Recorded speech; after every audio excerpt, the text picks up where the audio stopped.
My wife's depression lifted after a business seminar, and our finances improved. Then I discovered the affair behind it all. My wife, 37F, and I, 40M, met about 14 years ago and have been married for around 10. We have two wonderful kids, 6 and 4 years old. Despite the years, to this day she remains the most beautiful and smartest woman I've ever met. She's been my reason to live since we got married. Although we've faced some hardships, we were once very happy. A few years into our marriage we bought a house that we loved, even though it was far from the city center. Life was good until my wife became seriously depressed after giving birth to our second child. To help her, we sold our house because my long commute made it hard for me to assist at home, and she also wanted to go back to work.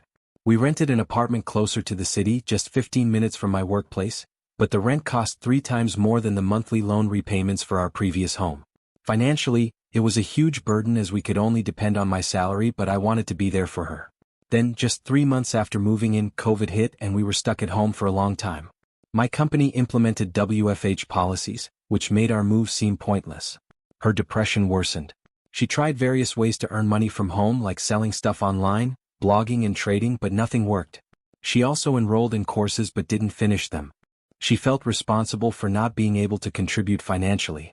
I did my best to support her and assured her not to worry about money, that I'd take care of us until she found a job she liked.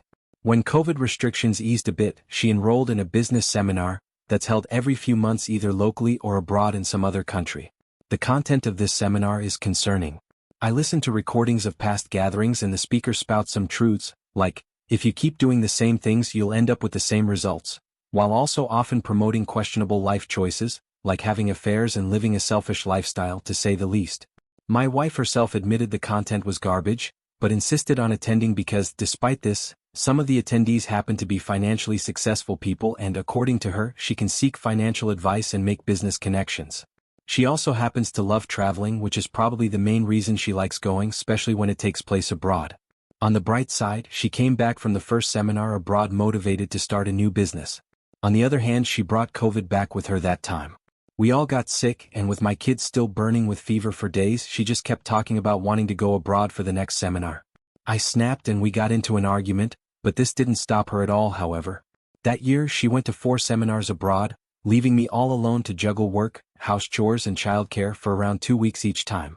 My kids missed her badly, often crying and asking why their mom wasn't at home for days. Her parents helped sometimes, but it was still tough. They also disapproved of her behavior and kept constantly saying to me that she was being selfish, that she didn't used to be like this, and that she'd stop at some point. She promised she'd only attend for that year since she had already paid for the seminar's yearly membership fee, which cost over $5,000. The following year she didn't go, but I could see she was constantly irritated. Despite this, after receiving financial aid from me and her parents, she focused on her business, which started to take off after some struggles, and is not depressed anymore. She also started partially contributing towards our finances as well from this year. Early this year she mentioned wanting to re-enroll in the seminar. Hearing that just brought back all the tough memories from last time. We argued, but she enrolled anyway, promising to only attend domestic ones, which would take only 2 or 3 days at most. Our relationship has been strained ever since nonetheless. Moreover, she broke that promise and is currently abroad in one of these seminars again, although she arranged some childcare this time.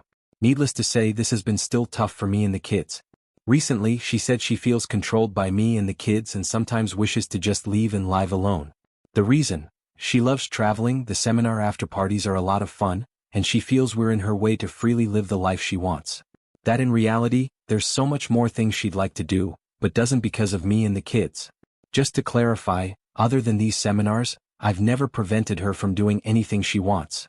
Honestly, I don't even mind her going abroad at all. I know how much she loves traveling, and I'd be more than happy to take care of the house and the kids, or even go together with her. It's just mentally exhausting to be single parenting alone for days while she goes on to listen to this so-called financial guru. I've been seriously depressed for months because of this. Despite everything, I still love her, but I feel our marriage is falling apart.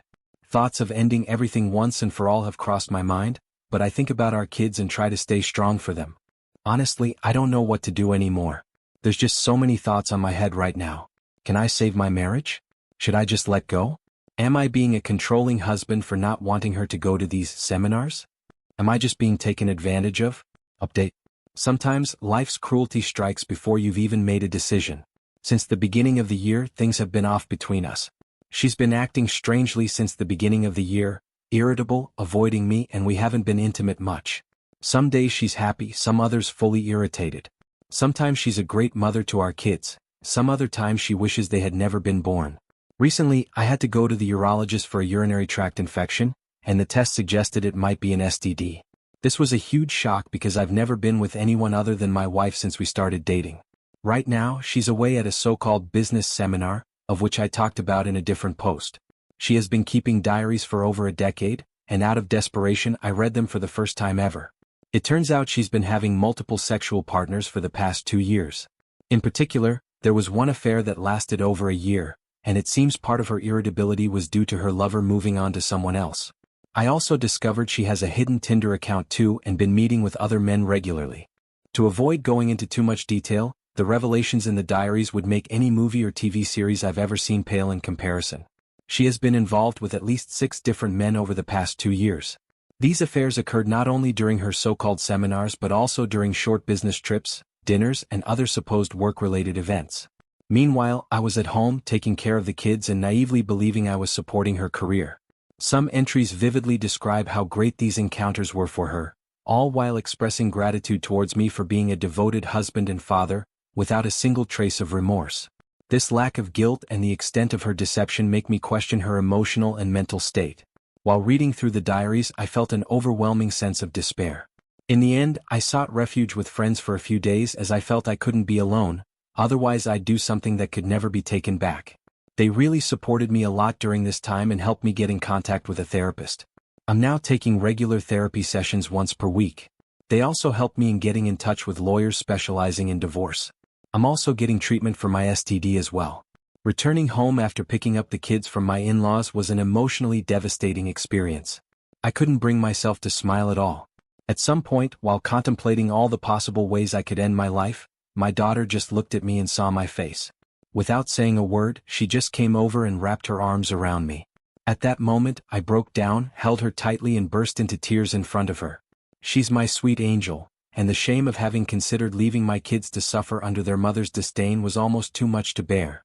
For the first few weeks after finding out, I could barely sleep at all and had to depend on sleeping pills just to get through the nights. My motivation was at an all-time low, affecting both my home life and my work. I forced myself to continue exercising, and found out it was the only thing that actually made me feel better during this time. To whoever said in the previous post that I shouldn't give up on doing exercise, thank you, you may have just saved my life. The stress intensified after my wife returned from her trip. Initially, it took all my energy to hide my disgust at her and the knowledge I had gained about her actions. I've somewhat got used to this now, but it remains emotionally draining. She did notice that something was off, but still appears to believe that I am entirely unaware of what has transpired. Her lack of shame is staggering.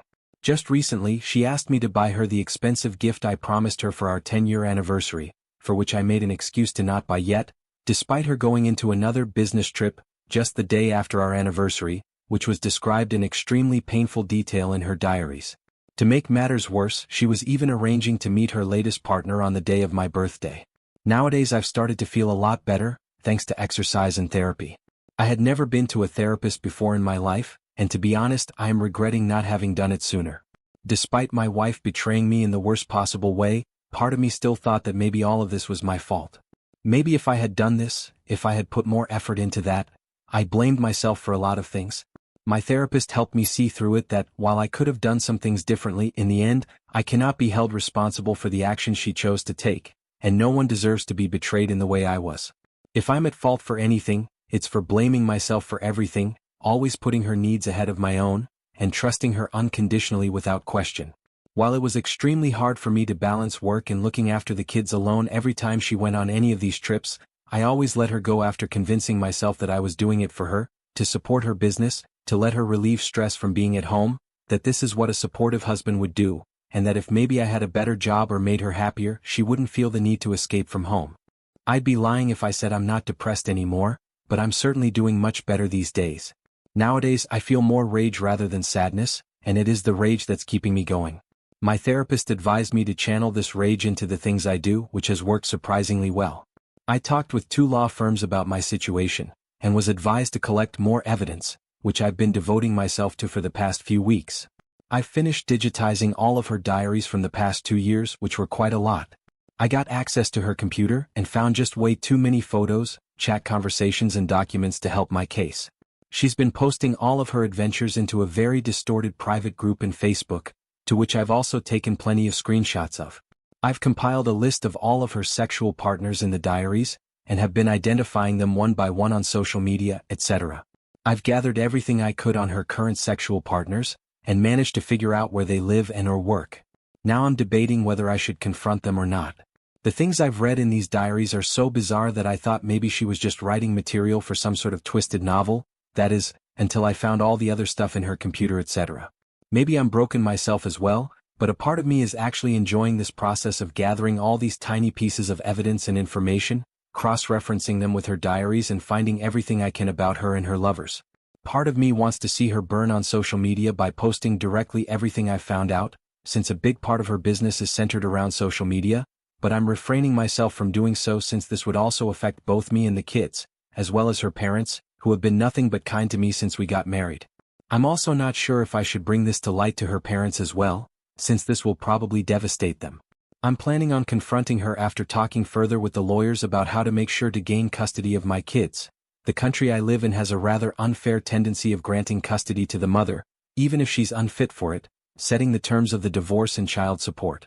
In any case, thank you all for the advice. A few weeks ago I was in full despair, and had no idea what to do nor how to approach the situation. Nowadays, I feel that little by little I'm digging myself out of this hole I've been thrown into. Sorry if I don't respond to all your comments. Right now, my full attention is devoted to protecting my kids.